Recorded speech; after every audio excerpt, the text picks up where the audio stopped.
جب اس کی طرف سے اس کو غصہ آئے گا وہ گالیاں دے گا، بدتمیزی کرے گا، تو کیا کرو، اس کی بدتمیزی کا جواب بہترین اخلاق سے دو۔ وہ پتھر مارے تم پھول پیش کرو، وہ بد دعائیں دے تم اس کو دعائیں دو، اس کی مصیبتوں میں کام آؤ۔ اس سے کیا ہوگا، جو تمہارا دشمن ہوگا کأنہ ولی حمیم، وہ ایسا ہو جائے گا جیسا جگری دوست۔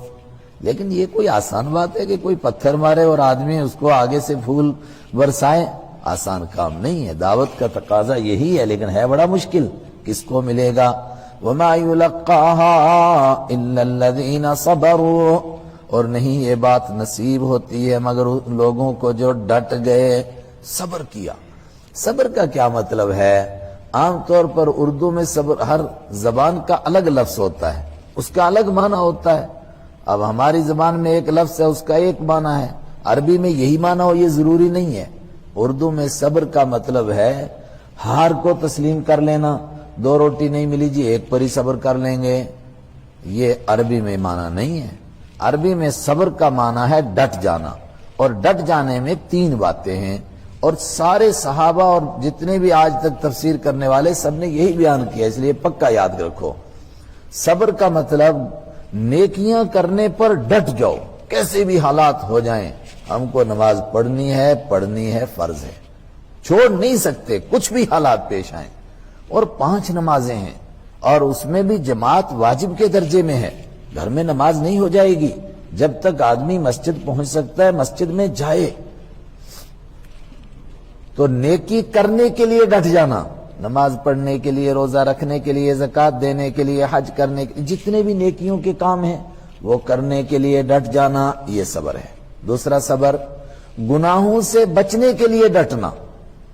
بڑے گناہ ہیں اور آدمی کی طبیعت بھی اندر سے تقاضا کر رہی ہے، یار دیکھو گاڑی میں کون بیٹھا ہے یا بیٹھی ہے، لیکن معلوم ہے کہ یہ گناہ ہے۔ اس موقع پر اپنے آپ کو روک کر کے رکھنا، کتنی بھی طبیعت چاہے کہ کوئی پاس سے گزرا ذرا اچھی طرح دیکھوں کون ہے، نہیں دیکھنا ہے بھائی۔ اللہ کے حبیب صلی اللہ علیہ وسلم نے منع فرمایا ہے، گناہ ہے۔ بہت دل کر رہا ہے، سارے لوگ چوریاں کر رہے ہیں میں بھی کر لوں تھوڑی سی، نہیں کرنا ہے، گناہ ہے۔ سارے لوگ جھوٹ بول رہے ہیں میں بھی جھوٹ بولوں، نہیں، گناہ ہے۔ تو گناہ سے بچنے کے لیے ڈٹ جانا۔ کتنی باتیں ہوئیں؟ سو گئے؟ 2، کیا؟ نیکی کرنے کے لیے ڈٹ جانا اور گناہوں سے بچنے کے لیے ڈٹ جانا۔ قسم کھا لی نہیں کرنے ہیں گناہ بھائی، نہیں کرنے، ایک مرتبہ جب ارادہ ہو گیا تو ہو گیا۔ تیسری بات، جب آدمی نیکیاں کرنے کے لیے ڈٹ جائے گا اور گناہوں سے بچنے کے لیے ڈٹے گا تو یہ پکی بات ہے کہ اللہ کی طرف سے آزمائش آئے گی۔ کیوں؟ اب اس کو جنت ملنی ہے تو جنت فری میں تھوڑی ملے گی، اللہ تعالیٰ آزمائے گا، پہلے جھٹکا لگے گا۔ اب وہ جو جھٹکے لگیں گے، مصیبتیں آئیں گے، ان مصیبتوں کا مقابلہ کرنے کے لیے ڈٹ جانا۔ ایسا نہیں کہ آسانیاں تھیں تو بڑا مزہ، ذرا سی پریشانی یہ بندہ آ گیا، نہیں جی میں تو پہلے بھی ایسا ہوں، میں کوئی کٹر پنتھی مسلمان تھوڑا ہوں۔ آج ایک لفظ بولتے ہیں، کہتے ہیں میں کٹر پنتھی نہیں ہوں، تو آپ کیسے ہیں؟ کہتے ہیں میں تو ایسے ہی کچا پکا مسلمان ہوں، مسلمان ہوتے ہیں مسلمان ہو جاتا ہوں، غیر مسلم ملتے ہیں ان کے ساتھ ویسے ہو جاتا ہوں، چائے کی پارٹی ہوتی ہے اس میں شریک ہو جاتا ہوں، شراب کی ہوتی ہے اس میں شریک ہو جاتا ہوں، میں کوئی کٹر مسلمان تھوڑا ہوں۔ اس کا مطلب نہیں ہے کسی کھاتے میں، ایمان میں نہیں ہے۔ یہ 3 کام ہیں، جس کو صبر یہ مل جائے اس کو پھر نصیب ہوتا ہے کہ کسی کے دعوت دے اور وہ گالیاں دے، یہ گالیوں کے بدلے میں اس کو دعائیں دے، یہ اس کو نصیب ہوتا ہے۔ وہ پتھر مارے، یہ آگے سے پھول برسائے، وہ گندی باتیں کہے، یہ مسکرا کے ٹال دے۔ میں نے اس کے لیے کئی مثالیں دی تھی۔ وَإِمَّا يَنزَغَنَّ وَمَا يُلَقَّاهَا إِلَّا ذُو حَظٍّ عَظِيمٍ، اور یہ بات نہیں دی جاتی ہے مگر بڑی قسمت والے کو، مطلب یہ آسان سے نہیں ملتی ہے، بڑی قسمت کے سودے ہیں، یہ بڑی اونچی قسمت والوں کو یہ ملتی ہے۔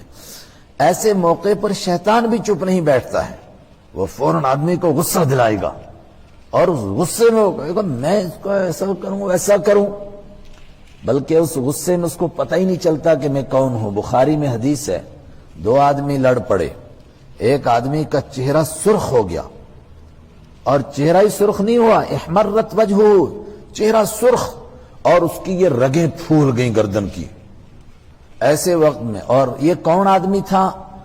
بہت سارے لوگوں نے کہا منافق، دوسروں نے کہا نہیں تھا یہ پکا ایمان والا مگر بے وقوف تھا، اور اس میں یہ بھی لکھا ہے جو ہمارے ساتھ چیز لگی ہوئی ہے کہ دیہاتی تھا، تو اس لیے زیادہ حضور کی مجلس میں بیٹھنے کا موقع نہیں ملا تھا، ادب نہیں سیکھا تھا۔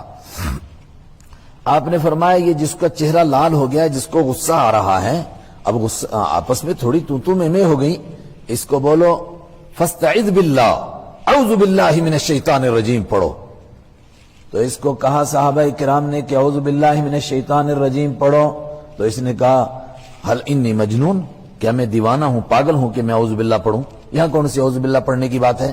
اس نے ایسا کیا میں ایک تھپڑ ماروں گا، اس کا کام تمام کروں گا۔ وہ جو حضور کی بات پر اس نے کہا کہ میں کوئی پاگل ہوں، اس پر لوگوں نے کہا یہ منافق ہے، مگر دوسروں نے کہا منافق نہیں تھا، بے ادب تھا اور بے وقوف تھا، بات ہی نہیں سمجھ پایا، اور یہ کہنا اس کا سب سے بڑا شیطان کا حملہ تھا، اسے کیسی بات کہلوا دی۔ ایسے وقت میں آدمی کیا کرے؟ فرمائے اما ینزغنک من الشیطان، جب شیطان تمہیں کوئی وسوسہ ڈالے، کچوکا لگائے، چک مارے، چل چل مار اس کو 2 تھپڑ، فاستعذ باللہ، تو فوراً کیا کرو؟ اعوذ باللہ من الشیطان الرجیم پڑھو، اور حدیث میں ہے لا حول ولا قوت الا باللہ پڑھو، اور کیا کرو؟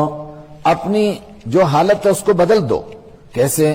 اگر چل رہے ہو تو کھڑے ہو جاؤ، کھڑے ہو تو بیٹھ جاؤ، بیٹھے ہو تو لیٹ جاؤ، اگر پھر بھی غصہ نہ جائے، بعض دفعہ بچوں پر غصہ آ جاتا ہے، دیکھو یہ علاج حدیث میں بتایا گیا، تو کیا کرے آدمی پھر؟ فرمایا پھر فوراً وضو کرے، اور اگر وضو سے بھی نہ ٹھنڈا ہو غصہ، بعض تو دماغ کی رگ پھٹ جاتی ہے غصے کی وجہ سے، تو پھر کیا کرے؟ 2 رکعت نماز پڑھ لے، جب تک نماز پڑھتا تب تک بات ختم ہو جائے گی۔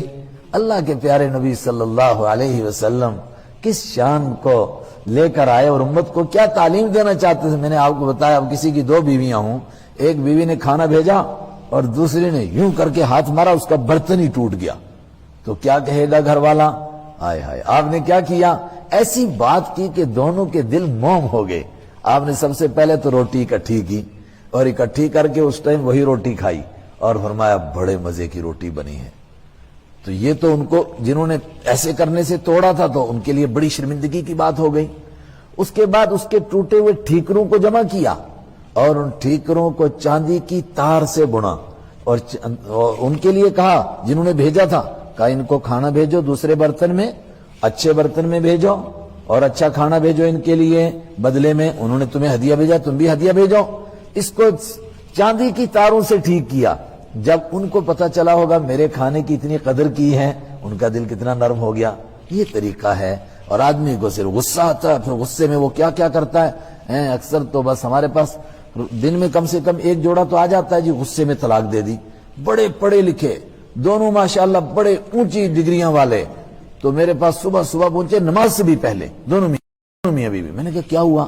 کہتے ہیں جی بس دماغ خراب ہو گیا، رات کو 1 بجے ہمارا جھگڑا ہو گیا، یہ کہنے لگی مجھے اگر تو پیو دا پتر نے طلاق دے گے 10، میں آخیا تو 1 نہیں تو 3 طلاقاں لے۔